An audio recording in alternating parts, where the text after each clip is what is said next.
time for Captain Serious today because the United Firefighters Union of Australia has called on the federal government to act, do something worthwhile to cut the risks posed by battery EV fires and also home battery storage systems, because we just don't have the practices and procedures in place.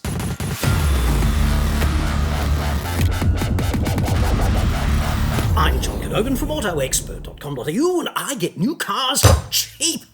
Australia only, website, card. This is what happens when you rush headlong into electric utopia without getting the details right, because everybody wants an EV. We're going to save the planet and just make everything right with EVs, but we haven't got the integrated safety systems in place. So do you fully appreciate the risks that you face? And even if you don't own an EV, you face these risks because one could catch fire near you. Do you have any idea what to do if that happens in proximity to you? This video is brought to you by Manscaped.com. Manscaped, of course, turning up the heat in men's grooming by making it cool and easy. Kind of important to have the right tools for the job, and they're all here in the Performance Package 4.0. The power tools du jour, the Lawnmower 4.0 waterproof trimmer with LED and skin-safe technology, and where would we be without the Weed Whacker? Hairier, and in all the wrong places, I'd suggest. Plus, Crop Preserver Ball Deodorant, a much-needed breath of fresh air right there. Manscaped also has an impressive collection of anti-chafing high-performance boxer briefs to keep your package packaged. Boxers, of course, are what briefs aspire to be, but only if they eat right and work out regularly. There are more than 6 Manscaped boxer colour combinations for business and or pleasure. All black, conservative, but you can spice it up a little with a cheeky gold band, keep it classy with grey or pinstripes, or go next level bold with Gold Nugget, a personal favourite. Available individually, or you can bundle up and save with 3 packs sold exclusively at manscaped.com. And yeah, they look good, but form absolutely meets function deep in the jewel pouch. A dedicated space that supports the twins in a sumptuous cradle of perforated performance fabric for extra breathability. Anti-chafing flat lock seams, these boxes are so smooth and supportive, they're virtually a second skin. The waistband never digs in and there's no tags. And if there's one thing I hate, it's tags. So, glide through life, feel confident, smooth, ready for anything, summoned unexpectedly to the boardroom or dinner with Tiffany, whatever, with Manscaped boxer briefs. Success should be harder. It's not. Go to manscaped.com/autoexpert today and get 20% off plus free international shipping when you use the promo code AEJC at checkout. That's 20% off plus free shipping with promo code AEJC at manscaped.com/autoexpert. Your balls will thank you. It is absolutely not my intention in this report to fearmonger or overblow the risk of fires with EVs. The risk of fire is not that great, but if one happens, it's extremely serious.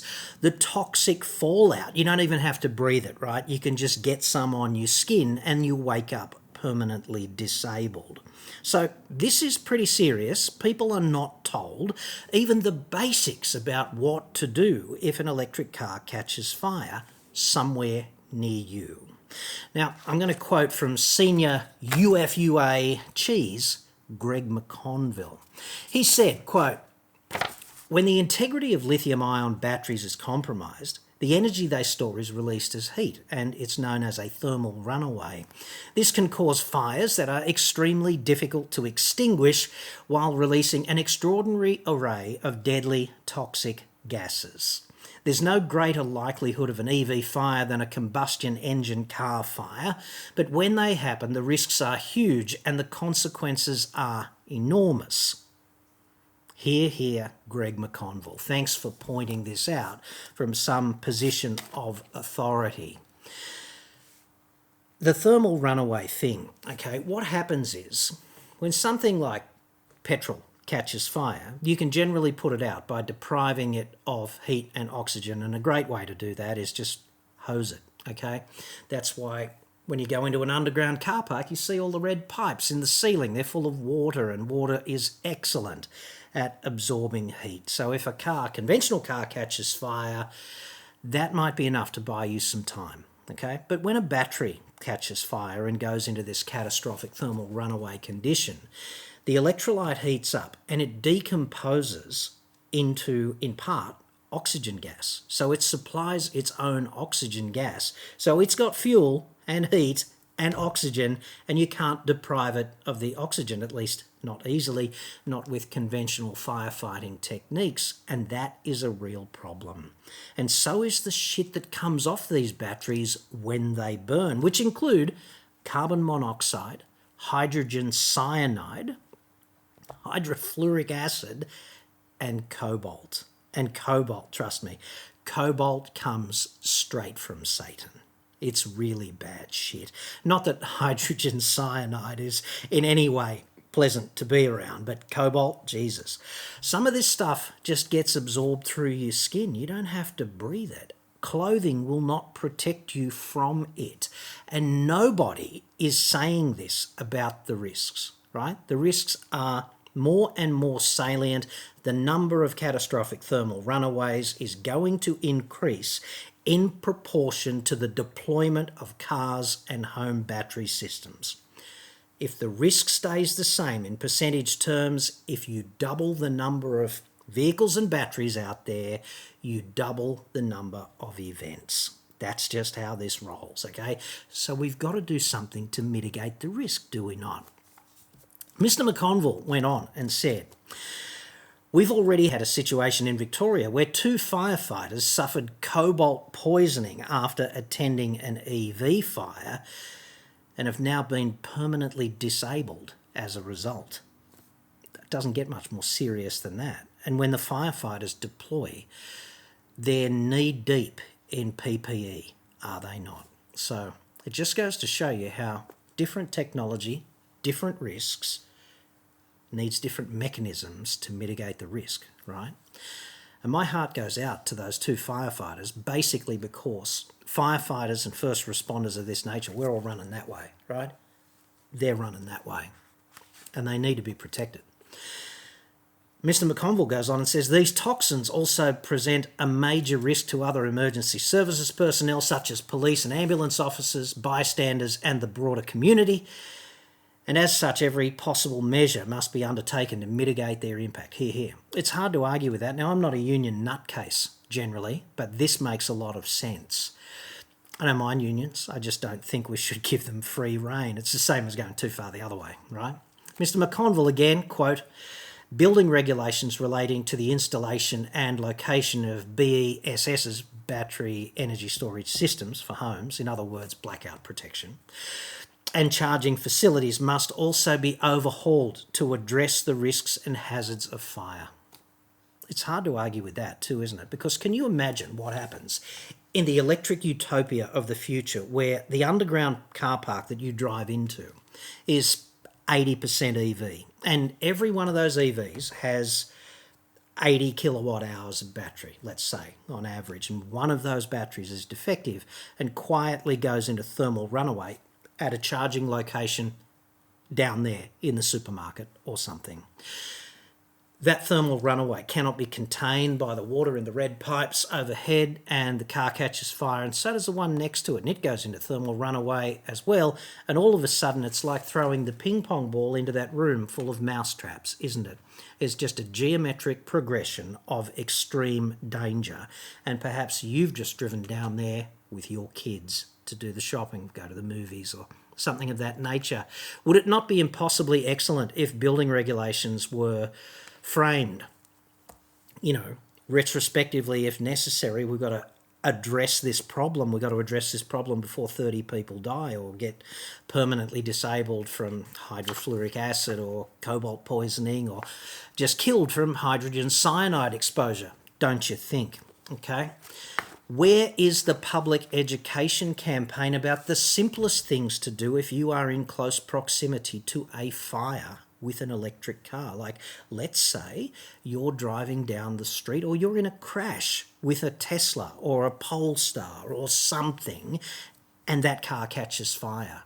How many people do you reckon would be capable of just going, better move upwind, because upwind is safer than downwind, right?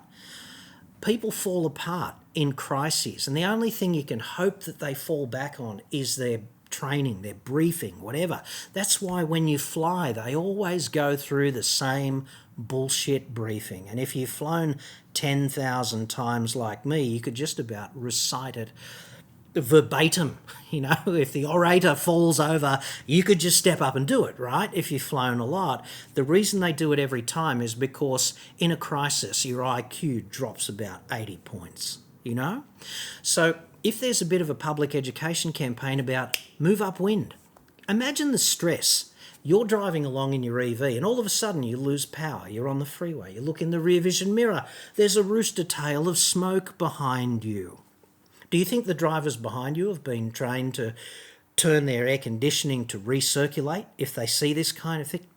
Nobody ever mentions it. And then you've got to find somewhere safe to pull over. You might, without power, you might have to coast to the slow lane and then get into the breakdown lane without crashing. And then you've got the kids in the back. You've got to evacuate the kids. And then you've got to move to a safely separated space upwind. Whoever says that? Nobody. It's disgraceful. We're rolling out this technology without the safeguards. See, the reason everybody in society doesn't blow themselves up twice a week at a fuel station is because of the systematic safeguards, right? There's a master kill switch hidden in plain sight at every fuel station. There are fire extinguishers everywhere. There's nothing that can burn except the fuel on the forecourt, right? What are we doing about EVs? You can put a charger inside your garage. Like you could put a fast charger, a wall box charger, 3 phases, 11 kilowatts, 22 kilowatts, who cares, right? And what if the vehicle malfunctions when you're charging it up at 11 kilowatts with your 3-phase power and it starts burning in your lounge room with a bedroom above? How protected are you going to be from the fallout then? Not very, I'd suggest. Why don't we have regulations that say wall box chargers need to be outside on a concrete apron? Incidentally, I've got a wall box charger. It's outside, just over there, on a concrete apron. Wonder why? I would flat out not recharge an EV in my garage. You've got to be kidding. And the same thing goes for home battery energy storage systems, right? Like you look at the systematic protection in place at a fuel filling station. We've even got regulations about how much fuel you can store at home. And if you want to go over that amount, it has to be stored in a different way, like outside, in a shed, away from the dwelling, blah, blah, blah. Pro tip, store as little fuel at home as you possibly can, preferably not in the garage, preferably in a shed away from the house. That'd be a good idea too. Not anti-EV, just anti-people getting killed by not managing the risk properly. And it's disgraceful that all these initiatives are in place to ramp up the proliferation of battery storage systems and also EVs out there on our road, and the self-righteous EV evangelist twats are busily just riding off with zero emissions to electric utopia. But the first time a few people die of exposure from the fallout from an EV fire in an enclosed space, I'd suggest that's the kind of PR event that cannot easily be undone and would tarnish the reputation of these things substantially. You know, why don't we require home battery storage systems to be isolated from the living space? See, if you live in an apartment, you've got a fire door between the hallway and your living space. That door is fire rated.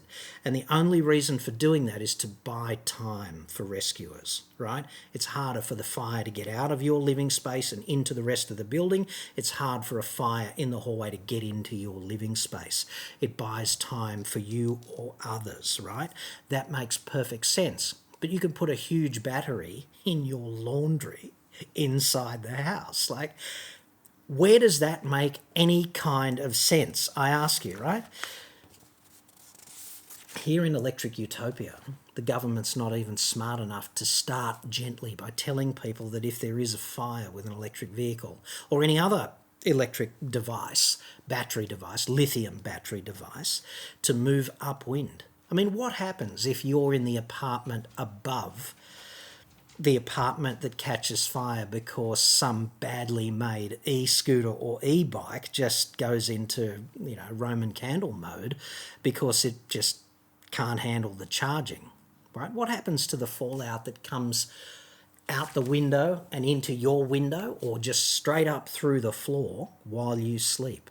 Nobody has thought about that. So we need to do less evangelising, I'd suggest, about Electric Utopia and get better at actually managing the tangible risks and educating the public about how to comport themselves when this kind of thing inevitably happens. And I did not just say that the risks were tremendous, like EVs are catching fire all over the shop. They're not, okay? EVs are roughly catching fire about the same as combustion cars because, fires are caused by things like crashes and poor maintenance and dodgy modifications and all kinds of things of that nature. They're very rarely caused by manufacturing defects with cars, and if a manufacturing defect is identified, it tends to get jumped on pretty quickly by the car makers through a recall system that we have in place in Australia that's very well managed. What we're not doing is managing the risks which flow from the small number of fires which will inevitably happen, and the number's going to grow in direct proportion to the deployment of these devices out there in society.